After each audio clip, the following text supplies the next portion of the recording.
Yung. Hi guys, welcome to my YouTube channel, Art Dictions. And kung bago lang kayo sa channel ko, paki-hit na lang yung subscribe button, saka ring na lang yung notification bell para mas marami pa tayong mapapag-usapan dito sa channel ko. So, ngayon guys, ang share ko sa inyo ay ito yung tungkol sa wrinkles na nangyayari pagkatapos ng procedure mo sa pagpipintura. So, bakit nga ba nagre-wrinkles? Ano nga bang dahilan nun? So, maraming dahilan yun. Pero, ang common na nangyayari talaga kung bakit nagre-wrinkles is dahil yun sa existing na pintura. So, ibibigay ko sa inyo kung paano ba maiiwasan ang wrinkles. Kasi sayang din naman eh. Lalong-lalo na kung mamahal yung sasakyan, magbabackstab ka talaga. Tapos, mag-iiba pa yung reputasyon mo kung makaka-encounter ka ng wrinkles tapos hindi mo siya masusolusyonan agad. So, ito guys is based lang sa experience namin sa pagpipintura ng sasakyan. So, first and foremost, dapat nating isaisip na bago tayo magsagawa ng pagpipintura ay dapat alam natin yung mga materialis na gagamitin bago tayo magpipintura, kasi hindi lahat ng pintura pwede sa sasakyan. Mayroon talagang pang sasakyan na pintura. So, let's do the basic. First ay kung gagamit ka ng pintura, alamin kung ano ang pinturang ginamit ng existing na paint. So, kung yan ay sasakyan na brand new, tapos niretouch mo kasi nabangga o ano pa ang nangyari. So, ang 100% ang ginamit na pintura dyan ay urethane paint. Di yan ang mga kasa ngayon o mga manufacturing ng sasakyan ay hindi gumagamit ng acrylic saka enamel. Urethane yan. Yun yung high standard ng pintura ng isang sasakyan. So, automatic urethane. So, urethane talaga ang i-retouch mo. Tatandaan mo talaga yan. Huwag kang mag-retouch ng enamel tsaka acrylic.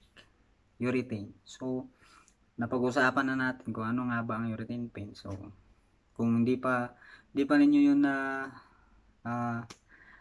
nakita yung video ko about sa urethane paint tsaka acrylic paint, i-share ko sa inyo dito sa ang links dito sa video na ito. So, yun nga. So, sa urethane paint, ganito. Pag gagamit ka ng urethane paint, urethane lahat. Pati thinner, urethane. Pintura, urethane. Top coat, urethane. Para wala kang problema sa huli. So, ito guys, importante ang primer. So, ang primer dapat epoxy primer. Huwag kang gagamit ng enamel primer tsaka yung tinatawag na red oxide. Huwag mong gamitin yon, at saka huwag din kayong gumamit ng acrylic primer. Epoxy primer mas maganda, kasi ipapaliwanag ko sa inyo, ang epoxy primer kasi siya yung nagiging base mo after mong mag body filler. So yun yung pinakaugat ng pintura mo. So yan yung kakapitan lahat ng pintura na ipapatong mo. So, kailangan dumikit talaga siya sa body filler. So, ganito. So, kailangan susuriing mabuti kung saang parte ang kailangan mo lang tirahin o kailangan mo lang trabahuin. So, pag nakita mo na kung ano yung tatrabahuin mo, i-estimate mo siya kung hanggang saan ba ang span ng pag-spray mo. Kasi halimbawa, nabangga doon ka sa bumper.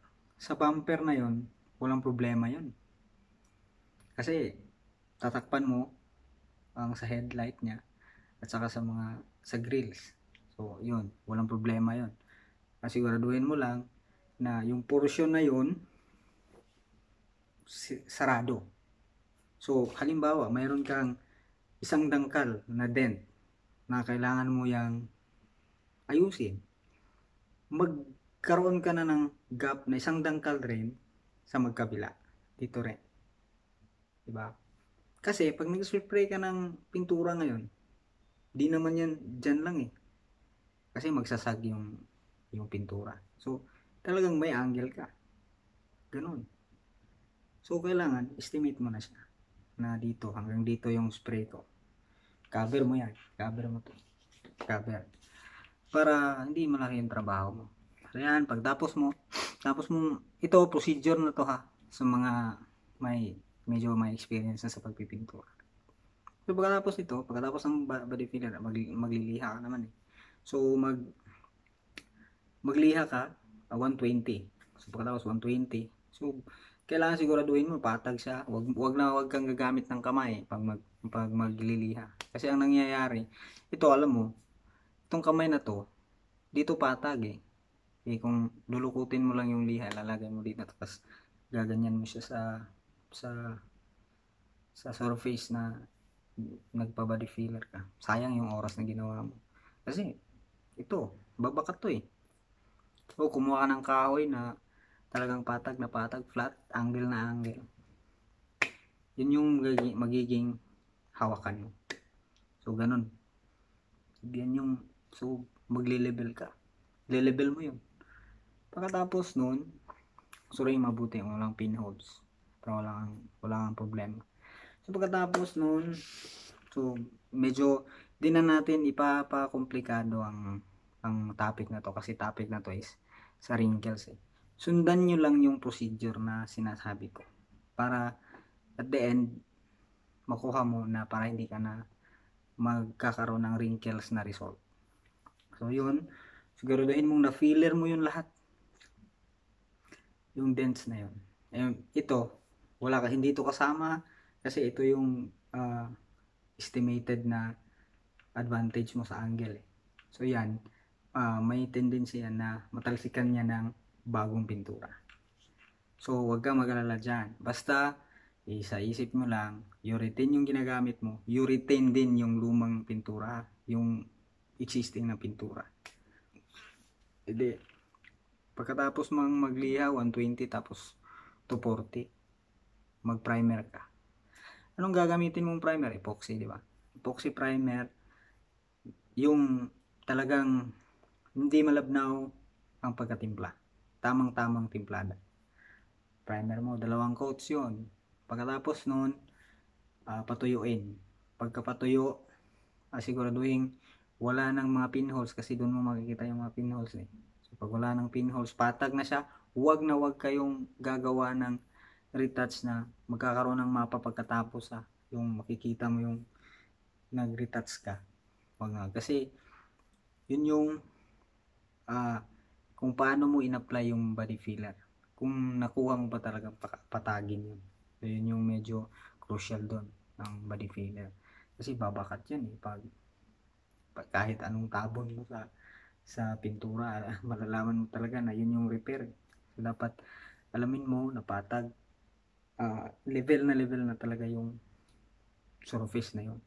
Hindi na siya magkakaroon ng magiging Dalmatian sa mata ng mayari. So pagkatapos mag primer, mag 240 ka, yung ginamitan 240, iliha mo, linisin mo siya. So pagkatapos magliha, mag-apply ka na ng primary coat para sa color mo. So let's say for example, ang ginagamit mong ang kulay na i-retouch mo ay pula. So ito yung tanda ng pula ay pinaka-crucial na kulay. So pag yan kumintab, talagang kung may dents pa yung ginagawa mo, makikita kasi yan yung universal na kulay ng mga sasakyan, pula. Kaya yun yung pinakamahirap sa pintor, pag pula yung kulay na pininturahan. So yun, pagkatapos nun, yung primer, may puti ka namang primer, di ba? Na-apply mo na doon. Kasi pag light colors, puti. Pag dark colors, gray yung primer mo. Bakit? Kasi ang light colors, madaling ang puti, madaling matabunan ng kulay. Ang gray, para sa dark kasi, para mas less consuming ng pintura. Kasi dark na color, 2 coats, 3 coats, lalabas na yung kulay talaga na mamamatch na talaga. So, yun yung tandaan. Primer puti para sa light, gray para sa dark. So, pagkatapos nun, yung puti, dito tayo sa pula.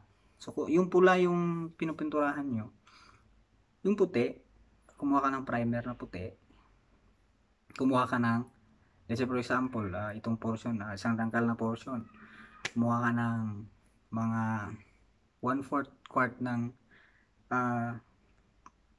hindi lang 1/4, mga siguro estimate mo lang kalahati ng spray gun, tapos pula, kulay pula. So yun, kulay pula. So magiging pink na yung puti, di ba? So yun yung i-apply mo. Yun yung primary color mo ha. So yun, tamang-tamang timplada din yun. Dapat hindi malabnaw kasi gagamitan mo ng thinner, di ba? So, alam. Huwag na huwag kalimutan ilagay ang catalyst. Ang urethane ay may kasamang catalyst. So, bago ko makalimutan. Ang catalyst ay siya yung tinatawag na hardener. Yan yung pares ng urethane paint. Hindi yan pwedeng hindi magkasama. Magkasama talaga yan palagi. Urethane, catalyst talaga ang kasama yan. Lalagay mo siya. Ang hardener yan ha. So, ganito. 1 liter, kaunting catalyst. Kasi ang catalyst, yan yung nagpapacure o nagpapatuyo agad ng pintura. Eh kung ang catalyst naman ay naparami, ang mangyayari dyan, bibitak yan. Magbibitak-bitak yan. Dapat konti lang. So, 1 liter, ang ratio niyan is 1 liter is to 0.5. Basta konti lang. Kung sa litro, ganon. Kasi maliit lang yung lata na yan eh. Konti lang. Parang tatlong patak o basta yung mga ibutang ilalagay na lang natin na mga 4 na kutsara, 5 kutsara sa 1 litro. O hindi, sa 1 litro ang magagamit mo niyan ay 1/4 ng latang yun. Yun lang, yan na lang. 1/4 ng lata. So isang galon, isang litro, tapos yung maliit na lata, 1/4 lang yung kunin mo. So 1/2 tapos kalahati ng 1/2. So yung 1/4 lang. So yun, haluin mo yun. Kasi maglalagay ka pa ng thinner. So wag mong kalimutang hindi maglagay ng catalyst. Kasi pag hindi mo nalagyan ng catalyst yan, sigurado, backdab ka. Trouble yung resulta niyan. Magre-wrinkles, magkakrak pag walang catalyst. So, pagkatapos noon, wag mo talagang kalimutan ng catalyst ha. Galing ka sa primer hanggang sa matapos, may catalyst yan. Hindi pwedeng walang catalyst. So, ang isa din yan ay pagkatapos na yan, mag-color ka na. So, sa pagkatapos mong kulayan yun ng primary coat, 2 coats yun yung primary color mo, sa sand mo siya, sa magliliha ka. Iliha mo siya ng 400. Liha ka ng 400. Tapos, spray ka na ng final color. Tamang-tama ha. Yung first coat ha. Talagang sakto yung timplada niya. Hindi malabnaw, hindi malapot. Saktong-sakto. Tapos, distansya ng spray gun yung tinatrabaho, 6 inches minimum. Tapos, ganun. Stable yun ha. Tapos, yung kamay mo, dapat hindi ganun. Kasi ang nangyayari nun, di magiging even yung mas dito. So, ang style mo dyan, pack, ganon. So, hagurin mo lang siya. Tapos, sa pangalawang coat, medyo malabnaw siya. Lalabnawan mo siya. Tapos,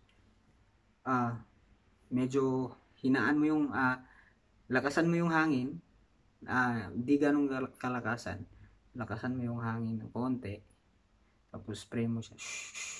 So, pabuka yung spray gun mo, yung tira niya. So yun, hagurin mo siya. Medyo malumanay na hagod eh. Yun, distansya niya mga 5 inches lang. Kasi 6 yun, malayo, di ba? Yun, medyo dikitan mo. Tapos, pero siguraduhin mo hindi iiyak yung kulay na yun ha. Pagtira mo ng ganon. Pagkatapos ng final, patuyuin mo. Tapos check mo ha kung wala na bang kuhan, kung wala na ka na bang back jab. Kasi pag wala na, timpla ka na ng top coat. Yung sa top coat, ang ginagawa namin dyan, ba magta-top coat ka. So, konti lang. Isang tangka lang naman. So, top coat, tapos thinner. So, yung thinner dapat, kung ilan yung, kung gaano karami yung nilagay mong top coat, yung thinner mo din, ganun din karami. So 1:1 yun.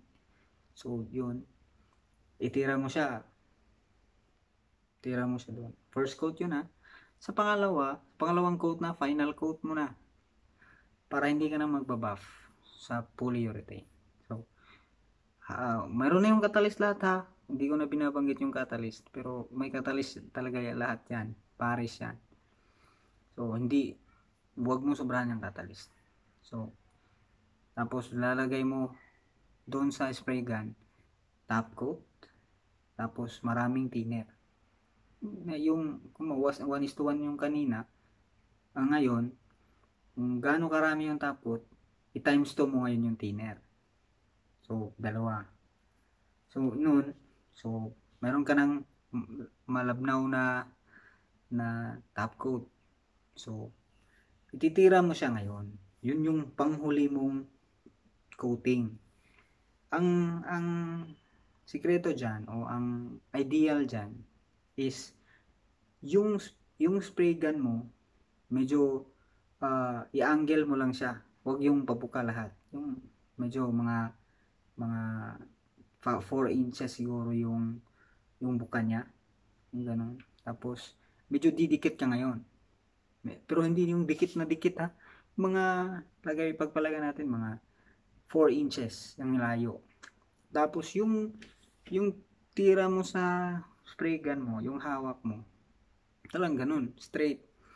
Tapos tira ka dito, mag-spray ka sa labas muna. Huwag kang titira dito, doon ka mismo sa pipinturahan mo, wag. Di ba may newspaper naman dyan, o may ito, may newspaper o may papel naman dyan na kinakover mo eh. So tamang-tama yung hangin, hindi ganun kalakas, sakto lang. So dun ka sa papel, tapos ihagod mo siya papunta dun, palabas sa papel na rin, balik ka ulit. Yun, kasi dun mo makikita yung kintab ng urethane, yung ganun. Basta siguraduhin mong hindi na yan iiyak kasi malabnaw yung ginamit mo. Pag mag-stop ka ng konti lang dyan, iiyak yun. Dapat maintain lang yung hagod mo, parang ganun lang. So pagkatapos nyan, syempre tatanggalin, pag natuyo na yan, tatanggalin mo yung hindi pa siya ganito pala, pag hindi pa siya masyadong tuyo, yung mga after 5 minutes, tanggalin mo yung harang, mga papel. Siguraduhin mong hindi masasagi yung retouch mo. Tapos ngayon makikita na ngayon yung kaibahan, kasi meron niyang wisik-wisik na pintura eh. Meron niyang may magmamarka yung masking tape dyan. So yan yung problema mo, magkakulay. Basta yun lang yung kulay. Magpapamix ka dun sa mixing sa paint supply. So kulay, kaso nga lang may marka. Ang gagawin mo dun, papatayin mo siya gamit ang thinner. So paano? Lalagay ka ng thinner doon sa spray gun mo. Huwag ka nang aabot dito sa sa kanan. Pisikan mo lang, parang i-erase mo lang yung kasi ang thinner pag umano sa pintura, nalulusaw yung pintura, di ba? So hindi pa naman siya tuyo. So gagawin mo parang aalikabukan mo lang siya ng thinner. Ganun. Parang winawalisan mo ng thinner. Inugasan mo siya. So yun yung ang term namin doon isang pagpatay. So patayin mo siya gamit ang thinner. So yun, level na yun. Pag natuyo na yun, wala na yung